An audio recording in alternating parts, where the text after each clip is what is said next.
Tan pronto nosotros abrimos la Biblia en el capítulo 1 del Génesis, y no tienen que ir allí, nos topamos con dos declaraciones que Dios hace acerca de nosotros, los seres humanos.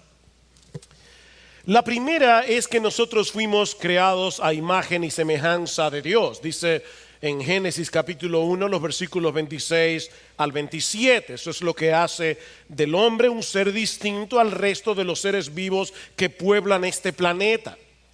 Tenemos intelecto, voluntad, emociones, conciencia moral, capacidad creativa y muchas otras cosas más por el hecho de haber sido creados a la imagen y semejanza de Dios.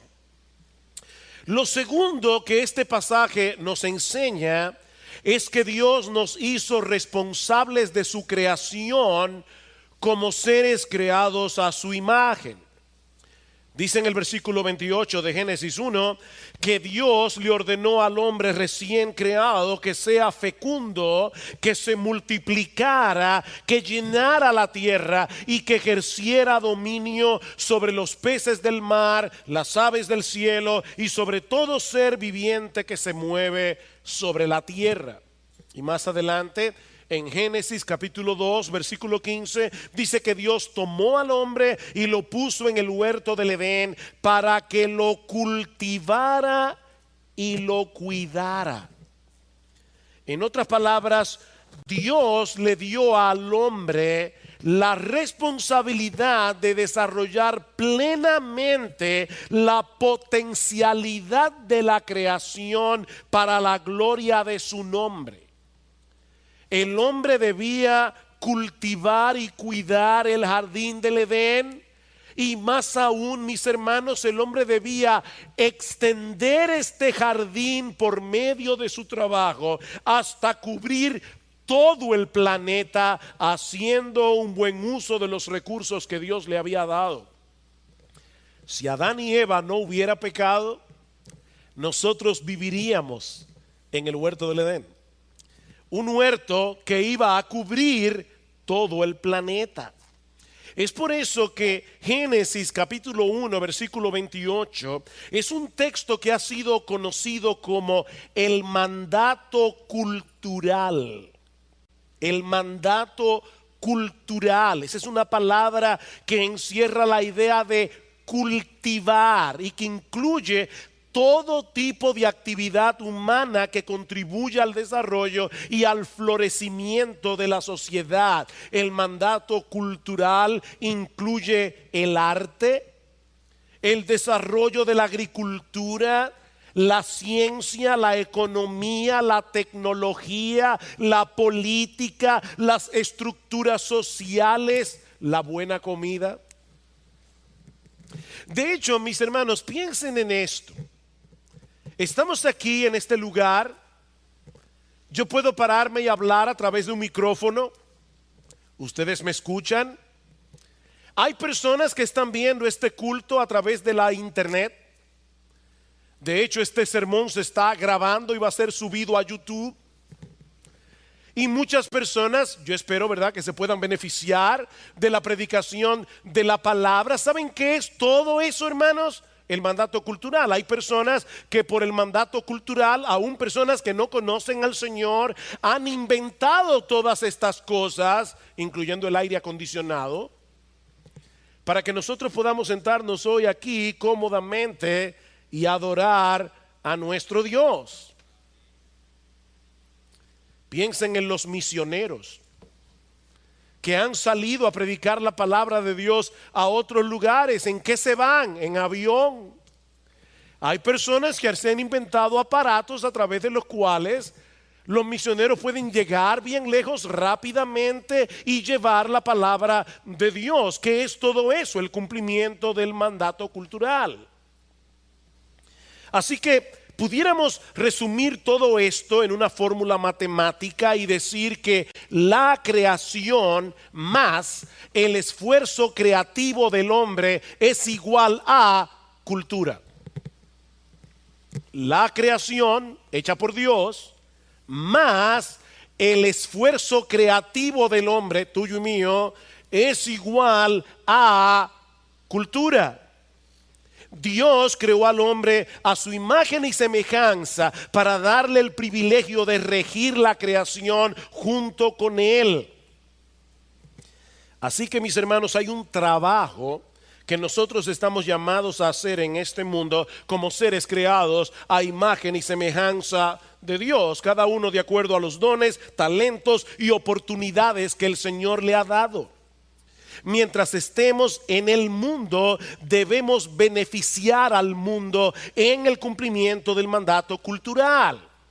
De manera que la gran comisión dada por Jesús en Mateo capítulo 28 de hacer discípulos a todas las naciones no es la única comisión que Dios nos ha dado. No es la única. Tanto el mandato cultural de Génesis 1:28 dado a todo hombre, como la gran comisión dada a la iglesia, son mandatos divinos.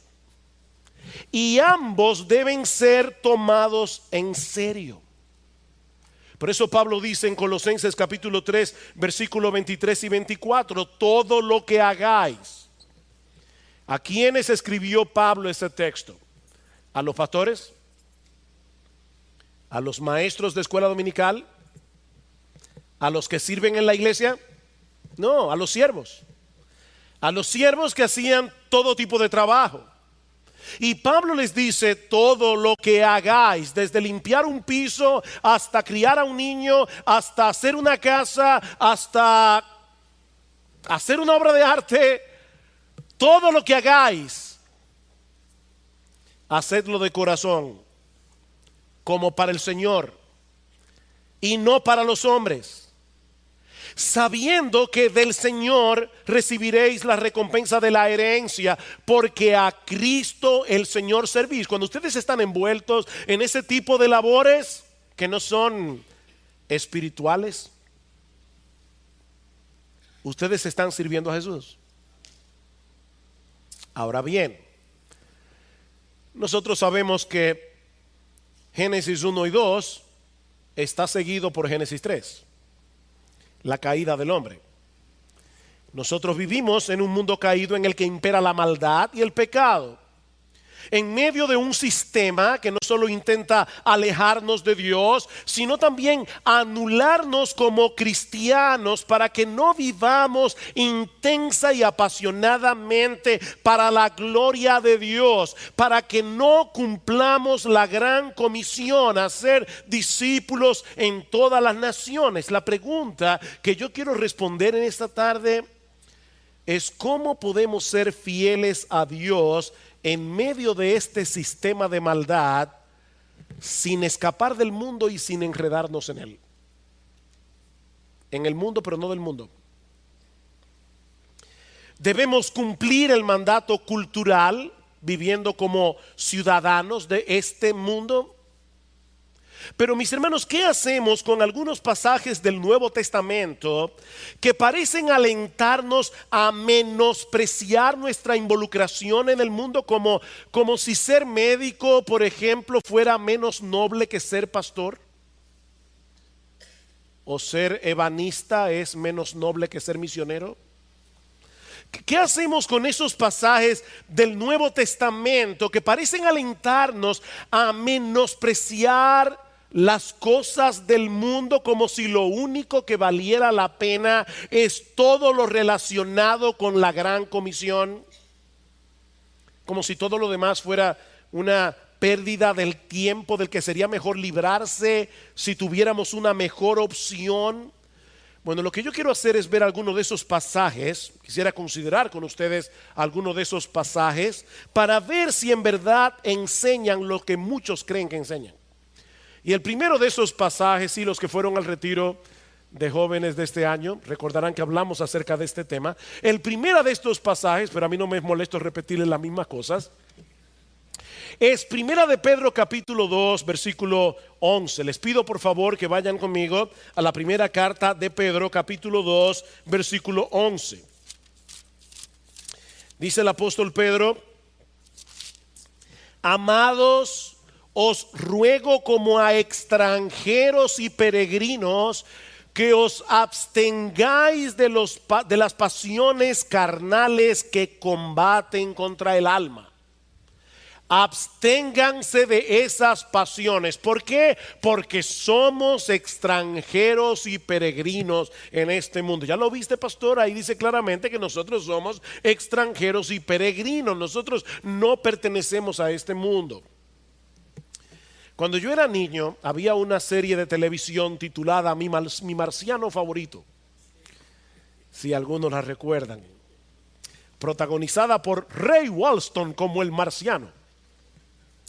Recientemente leí la historia de un hombre de negocios que tenía en su tarjeta de presentación, la imagen del actor de Mi Marciano Favorito. Y este texto de Primera de Pedro capítulo 2 versículo 11, con un mensaje que decía: solo soy un extraterrestre esperando irme a casa. Ahora, ¿es eso lo que Pedro nos está enseñando aquí, mis hermanos? Que nosotros somos extraterrestres esperando volar al cielo lo más rápido posible. Vean el texto otra vez. ¿De qué es que debemos abstenernos según Pedro? De las pasiones carnales que combaten contra el alma. Debemos mantener a raya esos deseos pecaminosos. No debemos satisfacer esos deseos. Mis hermanos, cuando nosotros cedemos a las tentaciones para aflojar esa tensión que sentimos mientras somos tentados, hay una tensión, ¿verdad? Cuando somos tentados, una tensión porque tenemos deseos de pecar. Y cuando nosotros cedemos a esa presión para que afloje la tensión, ¿saben qué es lo que estamos haciendo? Estamos tratando de apagar fuego con gasolina. Se va a encender más. Es en ese contexto que Pedro describe a los creyentes aquí como extranjeros y peregrinos. Los cristianos somos distintos a las personas que todavía pertenecen a ese sistema de maldad que el Nuevo Testamento señala como el mundo. De manera que aunque vivimos en este mundo físico, no somos del mundo en el sentido espiritual. Vivimos en este mundo físico, hermanos. Somos terrícolas. Pero no pertenecemos a ese sistema de maldad que se opone a Dios. Escuchen lo que sigue diciendo Pedro más adelante en Primera de Pedro capítulo 4 versículos 3 al 4. Porque el tiempo ya pasado os es suficiente para haber hecho lo que agrada a los gentiles, habiendo andado en sensualidad, lujurias, borracheras, orgías, embriagueces y abominables idolatrías. Y en todo esto se sorprenden de que no corráis con ellos en el mismo desenfreno de disolución, y os ultrajan. Los impíos se sorprenden porque nosotros somos para ellos extranjeros y peregrinos. En cuanto a este sistema de maldad, nosotros no pertenecemos a este mundo caracterizado por la sensualidad, la lujuria, las borracheras. Cristo nos compró con su sangre para que no tengamos nada que ver con ese mundo de maldad. Somos extranjeros y peregrinos en lo que respecta a este mundo caído. Nosotros tenemos otro sistema de valores, nosotros tenemos otros propósitos en la vida, nosotros tenemos otras prioridades.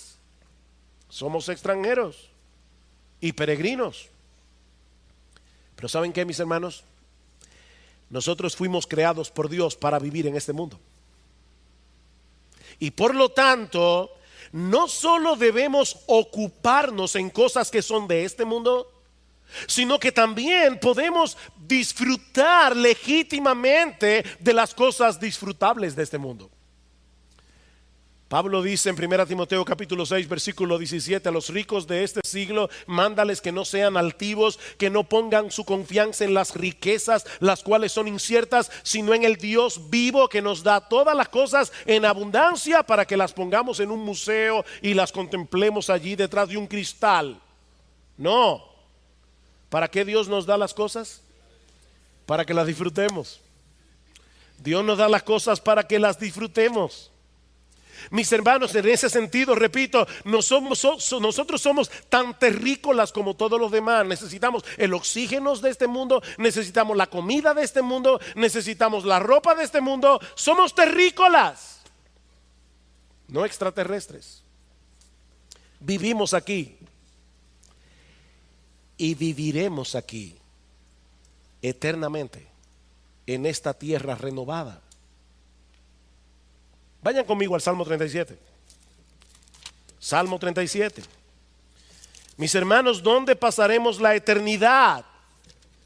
Como decíamos el otro día en otro sermón, viviendo, saltando de nube en nube. ¿Dónde viviremos? ¿Dónde pasaremos la eternidad? Lean el Salmo 37, versículo 9, dice: porque los malhechores serán exterminados, mas los que esperan en el Señor poseerán la tierra. Versículo 11: mas los humildes poseerán la tierra y se deleitará en abundante prosperidad. Versículo 22: porque los que son bendecidos por el Señor poseerán la tierra, pero los maldecidos por él serán exterminados. Versículo 29: los justos poseerán la tierra y para siempre morarán en ella. Versículo 34: espera en el Señor, guarda su camino y él te exaltará para que poseas la tierra. ¿Te queda alguna duda? Vivimos aquí y aquí viviremos eternamente en la nueva tierra creada por el Señor. Y ahora yo te pregunto, mi amado hermano, ¿es evidente para las personas que te rodean mientras tú vives tu vida normal en este mundo que tú eres distinto? ¿La gente se da cuenta de eso? ¿Que tú eres distinto? Por las cosas que valoras, por las cosas que tomas en cuenta a la hora de tomar decisiones. La gente ve claramente que hay cosas que son importantes para ti. Hay personas que se van a mudar a cierto lugar y lo primero que averiguan es si hay una buena iglesia allí donde pueda congregarse con su familia, donde hay pastores fieles que puedan pastorear su alma. Eso es tener prioridades correctas. Las personas se dan cuenta de eso, que tú eres distinto por las cosas que evitas, que tú eres distinto por las cosas que dominan tu conversación, que tú eres distinto por la forma como te diviertes, por la forma como tú usas tu tiempo libre ahora que estamos de vacaciones. Yo no estoy de vacaciones, pero los jóvenes están de vacaciones del colegio. Es obvio que tú estás tratando de mantener a raya los deseos carnales que batallan contra tu alma. Te avergüenzas cuando eres vencido por esos deseos. Vienes a Cristo de nuevo en arrepentimiento y fe, aplicándote el evangelio cada día. ¿O has llegado a un punto tal de frialdad espiritual que ya ni siquiera puedes discernir que has sido vencido por esos deseos? Otro de esos textos del Nuevo Testamento es Colosenses capítulo 3, versículos 1 y 2. Colosenses capítulo 3, versículos 1 y 2. Recuerden mi premisa, hermanos. Somos terrícolas. Vivimos en este mundo, pero no somos del mundo. En un sentido somos de aquí, en otro sentido no somos de aquí. Dice Colosenses capítulo 3 versículos 1 y 2: si habéis pues resucitado con Cristo, buscad las cosas de arriba, donde está Cristo sentado a la diestra de Dios. Poned la mira en las cosas de arriba, no en las de la tierra. Hay personas que leen ese versículo y dicen: para poder ser más espiritual, Debemos gastar el menor tiempo posible en las cosas de esta tierra. Por eso yo no juego basquetbol. Por eso yo no hago ninguna otra cosa que no sea en mi tiempo libre predicar el evangelio, leer la Biblia, orar, discipular a un hermano. Bueno, puede ser jugar basquetbol o cualquier otra cosa.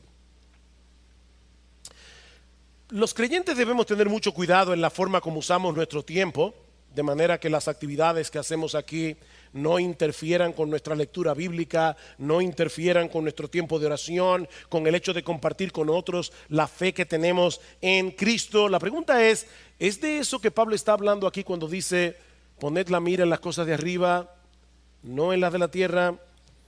Yo no creo eso. Miren el contexto. En unos versículos anteriores, antes de dar esta advertencia, el apóstol Pablo está condenando el ascetismo al final del capítulo 2. ¿Y qué es el ascetismo?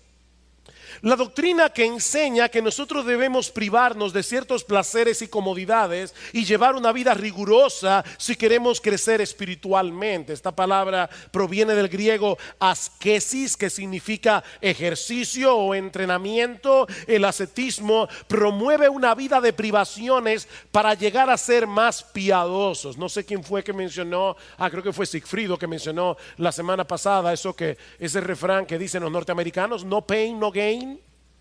Si no hay sufrimiento, no hay ganancia, en este caso espiritual.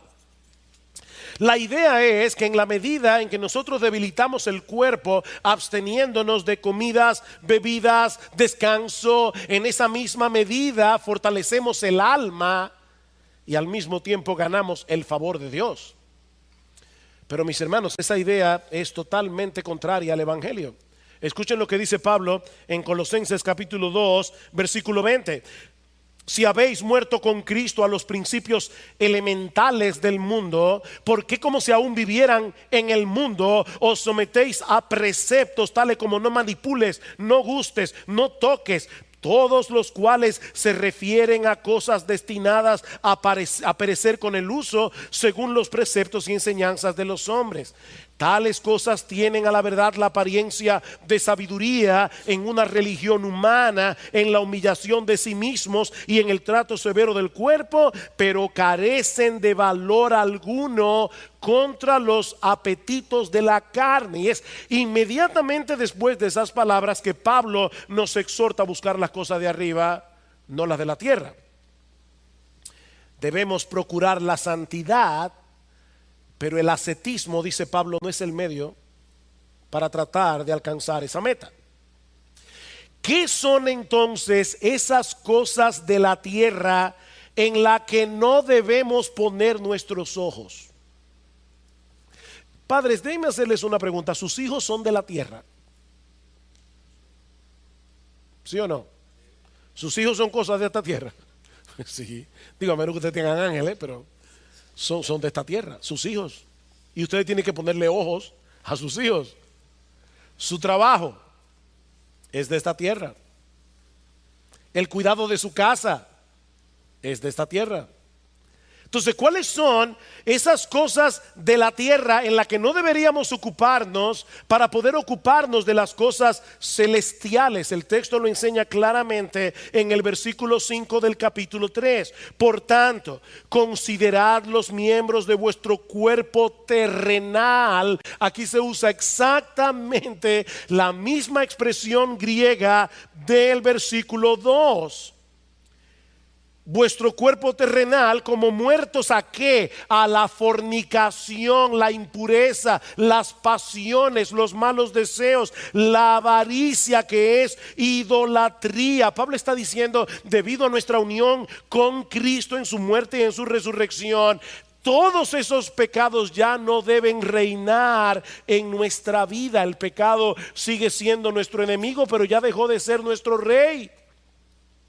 Y por lo tanto, en dependencia del Espíritu de Dios, debemos darle muerte a la inmoralidad sexual, a la impureza, a todos nuestros malos deseos y a la avaricia, que es idolatría. Y luego en el versículo 8 Pablo lo amplía, dice: Versículo 8 del capítulo 3, pero ahora desechad también vosotros todas estas cosas: ira, enojo, malicia, maledicencia, lenguaje soez de vuestra boca. No mintáis los unos a los otros, puesto que habéis desechado al viejo hombre con sus malos hábitos. Esas son las cosas de la tierra en la que no debemos poner nuestros ojos. Pablo no está hablando ahí de comerse un mango. Pablo no está hablando ahí de jugar a basquetbol. Pablo no está hablando ahí de leer un buen libro. Pablo no está, me refiero a un buen libro secular. Pablo no está hablando ahí del trabajo. Pablo está hablando de esos pecados. Esas son las cosas de la tierra en la que no debemos poner nuestros ojos. Debemos poner la vista en las cosas de arriba. ¿Y qué son esas cosas de arriba? Donde está Cristo sentado a la diestra de Dios.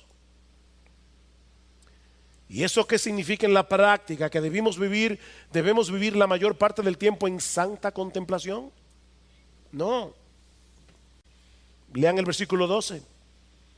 Entonces, como escogidos de Dios, santos y amados, revestidos de tierna compasión, bondad, humildad, mansedumbre, paciencia, soportándoos unos a otros y perdonándoos unos a otros, si alguno tiene queja contra otro, como Cristo os perdonó, así también hacedlo vosotros. Y sobre todas estas cosas, vestidos de amor, que es el vínculo de la unidad, y que la paz de Cristo reine en vuestros corazones, a la cual en verdad fuisteis llamados en un solo cuerpo, y sed agradecidos. ¿Saben cuáles son las cosas del cielo en las que debemos poner nuestros ojos? El carácter de Jesús, que es el que está siendo descrito en los versículos 12 en adelante. No pongas tu mira en las cosas de la tierra. Apártate de esas cosas, apártate de esos pecados. Cultiva el carácter de Cristo. Eso es poner la mira en las cosas de arriba, donde está Cristo sentado a la diestra de Dios. Así que, mis hermanos, ¿cómo nosotros podemos saber si estamos poniendo nuestra mirada en las cosas de arriba? Si el carácter de Cristo es cada vez más evidente en nosotros, a través de un espíritu bondadoso, paciente, compasivo, perdonador, sobre todo en esos momentos cuando lo más natural sería reaccionar con amargura, con enojo, con ira, con malicia y todas las cosas que Pablo describe en el versículo 8. Y una vez más yo te pregunto, mi hermano, ¿tú valoras el carácter de Cristo como una joya de inmenso valor? Tanto que deseas de todo corazón que ese carácter sea cada vez más visible en ti. Tú te detienes en las Escrituras a observar con admiración la persona y las obras de Cristo, porque Pablo nos dice en 2 Corintios capítulo 3 versículo 18 que es contemplando su gloria que somos transformados de gloria en gloria en la misma imagen. Mis hermanos, no hay atajos aquí. Para ser como Cristo hay que poner la mira en las cosas de arriba, es decir, mirar a Cristo con admiración a través del lente de las Escrituras. No hay atajos. Mis hermanos, nosotros vivimos en una época donde hay muchas distracciones. Este aparatico es sumamente útil, pero este aparatico es un problema. Este aparatico es un problema porque es una fuente de mucha distracción. Mis hermanos, mirar a Cristo en la Biblia no es leerla 5 minutos mirando el que cada vez que te llega un WhatsApp, cada vez que te llega una notificación de Facebook de que alguien te le dio like a la foto que tú pusiste hace 3 horas. No, nadie puede mirar a Cristo en la Biblia mientras está teniendo ese tipo de distracción. Enfócate en las Escrituras, enfócate en Jesús. Mira las cosas de arriba, mira las cosas de arriba, donde está Cristo sentado a la diestra de Dios. Es de eso que Pablo está hablando en Colosenses. Apártate de la fornicación, apártate de la codicia, apártate de la ira, apártate del enojo, apártate de la mentira, porque son cosas de la tierra. Mira a Jesús con admiración a través del lente de la Biblia. No hay atajos aquí. Otro texto. Segunda a los Corintios. Segunda a los Corintios capítulo 4. Versículo 16. Este sí que es un texto muy mal interpretado. Dice Pablo, por tanto, no desfallecemos, antes bien, aunque nuestro hombre exterior va decayendo, sin embargo, nuestro hombre interior se renueva de día en día, pues esta leve, pasajera aflicción nos produce un eterno peso de gloria que sobrepasa toda comparación, al no poner nuestra vista en las cosas que se ven, sino en las que no se ven. Porque las cosas que se ven son temporales, las que no se ven son eternas. Pastor, ahí está. Ahí está clarito. Si hay un pasaje que parece promover una vida súper espiritual, una vida extraterrestre, es este pasaje de 2 Corintios. Pablo nos dice claramente en el versículo 18 que no debemos fijar la vista en las cosas que se ven, sino en las que no se ven. Porque las cosas que se ven son temporales, las que no se ven son eternas. Ahora, si nosotros miramos con cuidado el contexto de este pasaje, vamos a ver que Pablo está hablando de otra cosa. Lean conmigo los versículos 8 al 10 de 2 Corintios 4.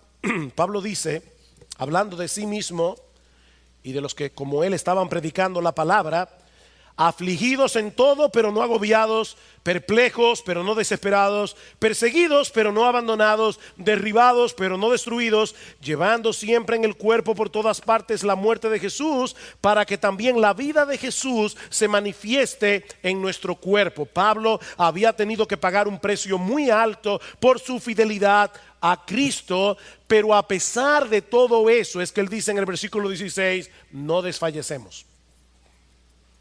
No desfallecemos, porque esas son las consecuencias temporales de vivir en un mundo caído, y no pueden compararse siquiera con las bendiciones eternas que tenemos en Cristo. Con esta información en mente, lean otra vez los versículos 17 al 18.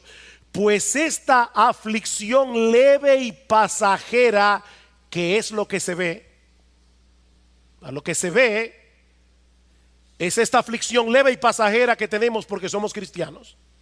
Esta leve y pasajera aflicción nos produce un eterno peso de gloria que no se ve, pero que sobrepasa toda comparación al no poner nuestra vista en las cosas que se ven, es decir, en las dificultades que nos acarrea el hecho de ser cristianos y de ser fieles a Cristo en un mundo caído. Porque las cosas que se ven, es decir, todas estas aflicciones, todas estas persecuciones que sufrimos por ser cristianos, son temporales. Pero las que no se ven, es decir, todas las bendiciones que nosotros tenemos por el hecho de estar en Cristo, esas cosas son eternas.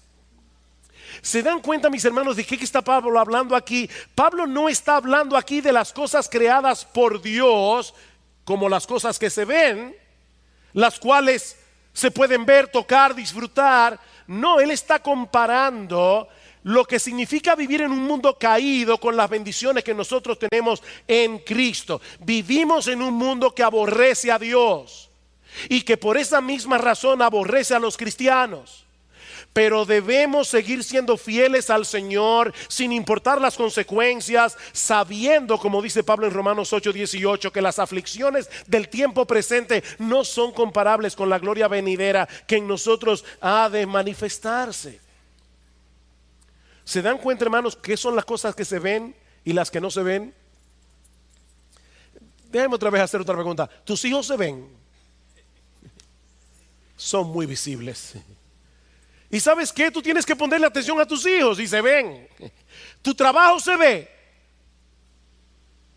¿Se ve o no se ve? Tu trabajo se ve. Y tú tienes que ponerle atención a lo que se ve, a tu trabajo. De hecho, yo soy pastor y yo tengo que bregar con este libro que se ve para poder hacer un mensaje que también se ve y predicarlo aquí en la iglesia cada domingo.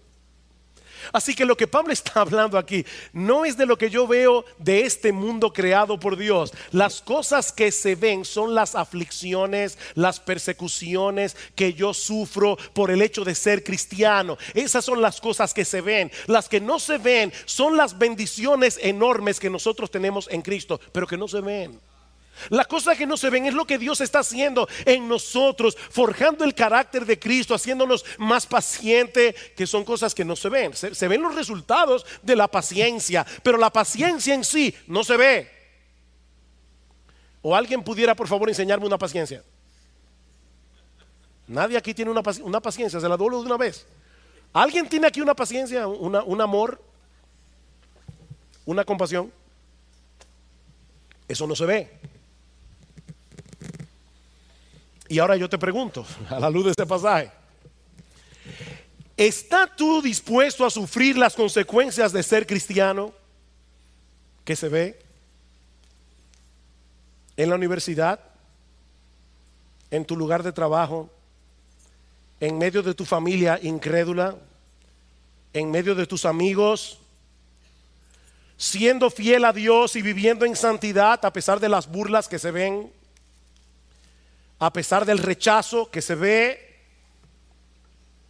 ¿O estás tan atento a las cosas que se ven, el aislamiento de tus amigos incrédulos, el maltrato, el rechazo que sufres cuando tú mantienes en alto tus convicciones cristianas, que estás perdiendo de vista las cosas que no se ven, es decir, los enormes privilegios que tienes por el hecho de estar en Cristo? Esa es la pregunta. Un texto más. Primera de Juan capítulo 2 versículo 15.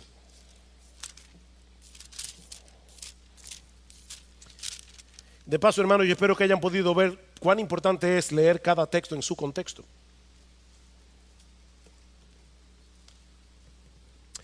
Y de paso también espero que hayan podido ver que para leer la Biblia e interpretarla correctamente no se puede estar distraído. Leer la Biblia toma tiempo. Leer la Biblia bien toma tiempo. Esto no se hace en 2 minutos. Primera de Juan capítulo 2 versículo 15. No améis al mundo ni las cosas que están en el mundo. Si alguno ama al mundo, el amor del Padre no está en él. Este sí que es un texto categórico. No améis al mundo. No hay nada sutil, no hay nada complicado en esta frase. Y por si acaso alguno tuviera alguna duda de cuáles son las cosas incluidas en esa exhortación, Juan sigue diciendo: ni las cosas que están en el mundo. ¿Cuántas cosas del mundo podemos amar? De acuerdo a ese texto, ¿cuántas? Ninguna. Ninguna. Ni una sola. Y la razón que Juan nos da no podía ser más tajante. Si alguno ama al mundo, el amor del Padre no está en él. ¿Qué significa eso? Que una persona que ama al mundo de la manera como Juan lo está señalando en el texto no es cristiana. Eso es lo que el texto dice. Si alguno ama al mundo de esa manera, el amor del Padre no está en él, es un inconverso. Ahora tenemos que preguntarnos una vez más, ¿qué significa eso? ¿Contradice este texto todo lo que hemos dicho hasta aquí acerca del hecho de que Dios quiere que nosotros hagamos cosas como personas que vivimos en este mundo?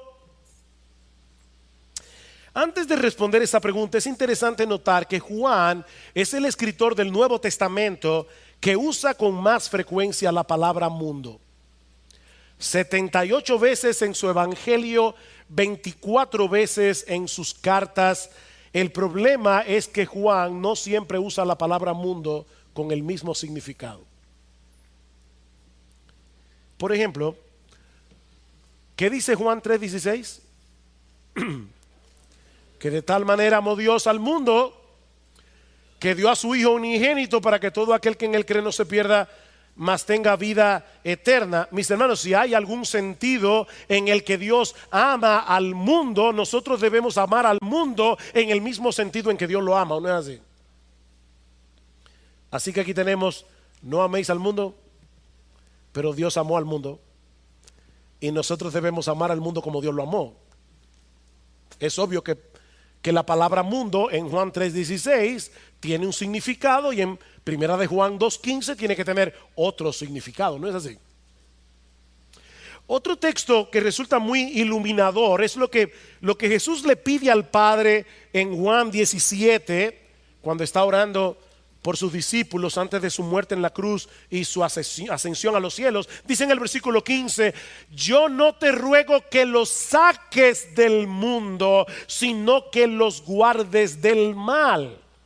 Jesús le pide al Padre que nos guarde del sistema mundano que impera en este mundo y que es contrario a los planes, los valores, la voluntad de Dios. Pero seguimos viviendo en este mundo. No lo saques del mundo. Y hay un montón de cosas que debemos hacer en el cumplimiento del mandato cultural y de la gran comisión, ¿no es así? ¿Y dónde las vamos a hacer? Aquí en el mundo. Con esto en mente, volvamos otra vez a Primera de Juan capítulo 2 versículo 15. ¿Qué son esas cosas del mundo que no debemos amar? Juan es bien claro, y voy a leer el texto en la Reina Valera del 60. Porque todo lo que hay en el mundo, Juan, ¿qué es eso? Los deseos de la carne, los deseos de los ojos y la vanagloria de la vida, eso no proviene del Padre, sino del mundo que no debemos amar. Y el mundo pasa y sus deseos, pero el que hace la voluntad de Dios permanece para siempre. ¿Se dieron cuenta, hermanos? En sentido general, Juan describe la mundanalidad en este texto como aquello que no proviene del Padre y que es contrario a su voluntad. Pero yo le voy a hacer una pregunta: ¿quién creó este mundo? Dios. Qué tímidos están ustedes hoy. ¿Quién creó? Vamos a hacer como maestro de escuela dominical para niños. Niños, ¿quién creó este mundo? Dios creó el mundo. Y cuando Dios creó el mundo, ¿cómo lo declaró? Bueno en gran manera. Así que cuando Juan dice no améis al mundo, evidentemente no puede estar hablando de este mundo físico, porque este sí proviene del Padre. Y Dios el Padre lo declaró bueno en gran manera. Y no solo eso, sino que hizo al hombre y le dio la orden, el mandato de que se involucrara activamente en cuidar de este mundo, en transformar este mundo. ¿Qué es entonces lo que no debemos amar y que no proviene del Padre? Juan menciona tres cosas aquí. En primer lugar, la pasión o los deseos de la carne. Noten que Juan no está hablando de cosas externas. Juan está hablando de cosas que salen de nuestro corazón.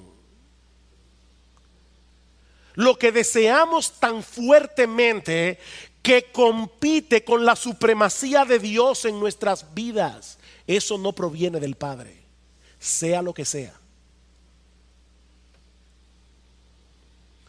Puede ser el deseo de tener una mejor posición económica.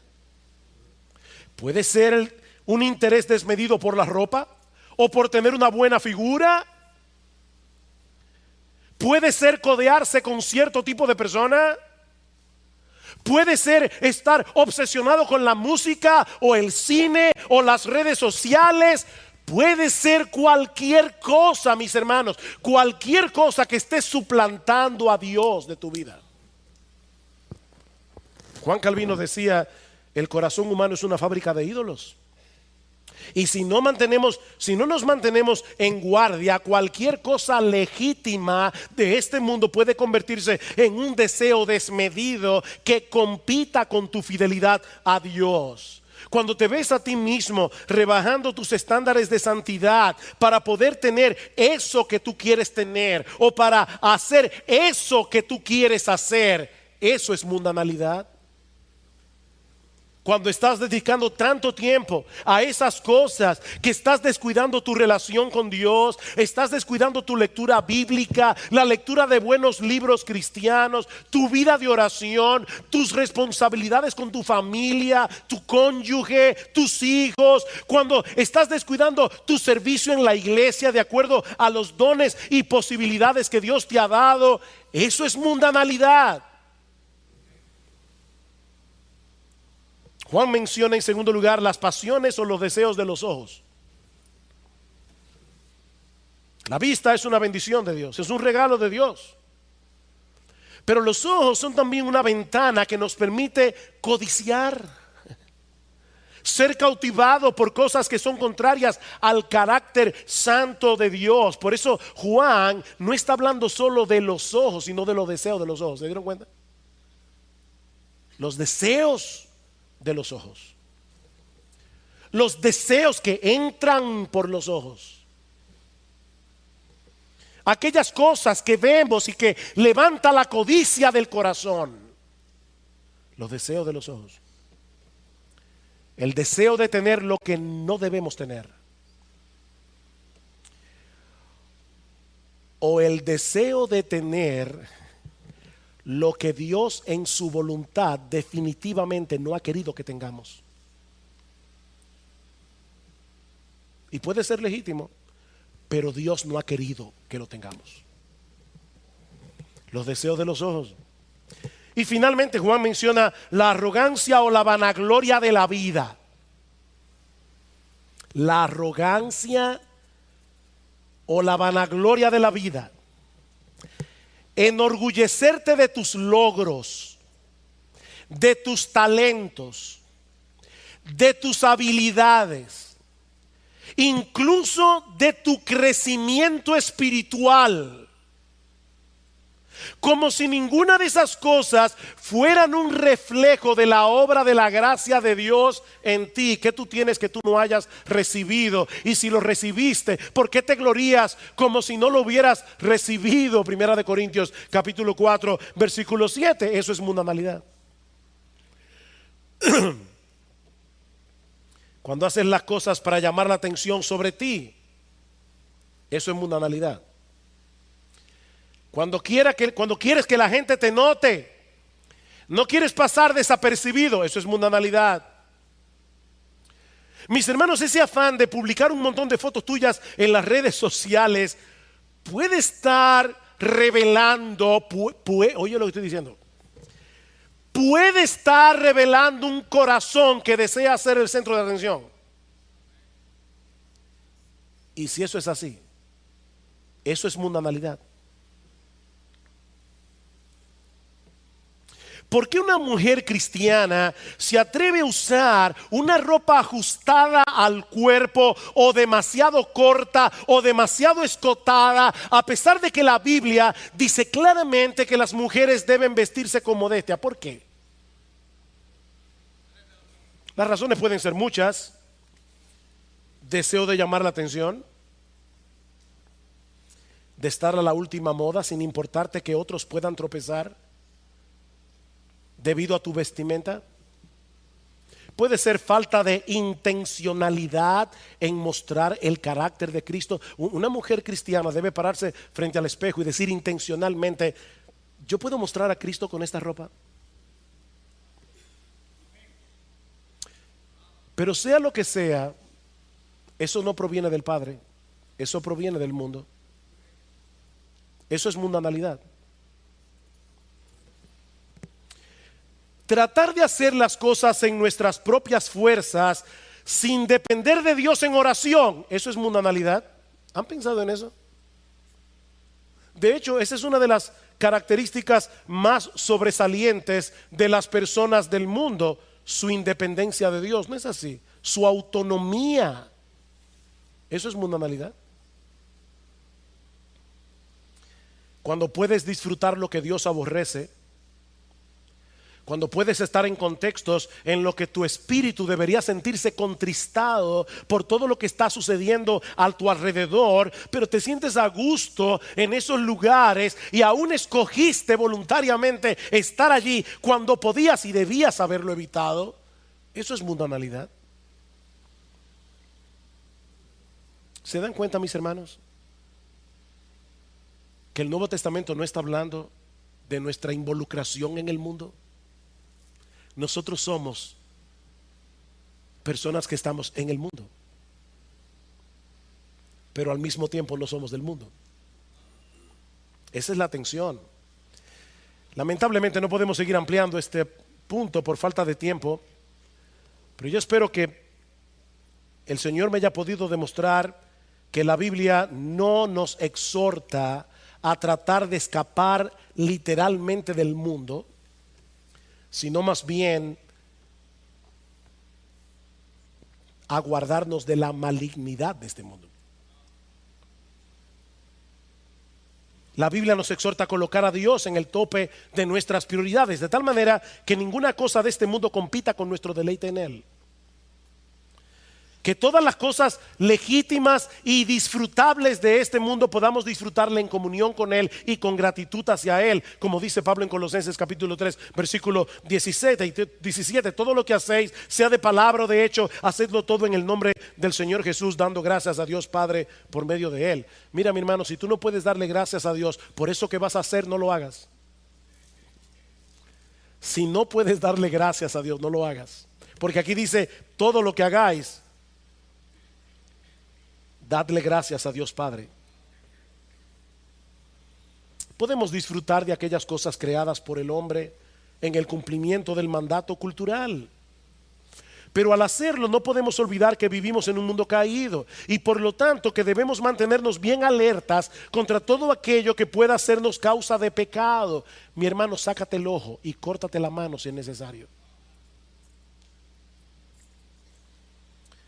Lo que Dios desea para nosotros no es que vivamos como monjes, apartados literalmente de la sociedad. No, Dios quiere que nos involucremos haciendo el bien, sirviendo a otros a través de nuestra vocación, de nuestras buenas obras. Aún Dios quiere que nosotros podamos disfrutar de las cosas legítimamente disfrutables de este mundo. Dios quiere eso. Así que, mi hermano, no se trata de escoger entre Dios y la creación. Se trata de servirle a Él, sirviendo a nuestra generación y disfrutarlo a Él, disfrutando lo creado. Disfrutarlo a Él, disfrutando a lo creado. Es una falsa dicotomía tratar de escoger cuál de los dos mandamientos debemos cumplir con excelencia: el mandato cultural o la gran comisión. No, ambos mandamientos son divinos y ambos debemos hacerlo lo mejor que podamos para la gloria de Dios. Cada cual de acuerdo a la vocación que Dios le haya dado. Y ya estoy terminando. Mis hermanos, lo que estamos diciendo es que no podemos permitirnos la mediocridad en ningún área de nuestra vida. Tú eres médico. Empeñate en hacerlo lo mejor que tú puedas. Eso es parte del mandato cultural. Hazlo lo mejor que tú puedas. Empeñate en ser el mejor médico. Tú eres ebanista, abogado, herrero, mecánico. ¿Qué dice Pablo en Colosenses capítulo 3? Todo lo que hagáis, hacedlo de corazón, como para el Señor y no para los hombres. Mi hermana, tú eres ama de casa. Tú tienes un trabajo. Si tú eres ama de casa, tú tienes un trabajo y debes hacerlo bien. Debes hacerlo con responsabilidad. Debes hacerlo para la gloria de Dios. Pero no olvides que también eres cristiano. No olvides que también eres cristiana. Y por lo tanto, tampoco debes permitirte la mediocridad en tu vida devocional, en el conocimiento de las Escrituras, en el uso de tus dones para la edificación de la iglesia. Cada cual según las capacidades, dones y oportunidades que el Señor le ha dado. No seas mediocre en ningún área de tu vida. Me preocupa, hermanos, me preocupa ver, sobre todo jóvenes, permítame que les hable a ustedes esta noche. Jóvenes, me refiero a jóvenes. Timoteo era joven a los 40 años. Porque uno dice jóvenes, yo no estoy pensando en 12 años. Jóvenes de la iglesia, casados ya. Si tú eres bueno en tu trabajo, qué bueno que eres bueno.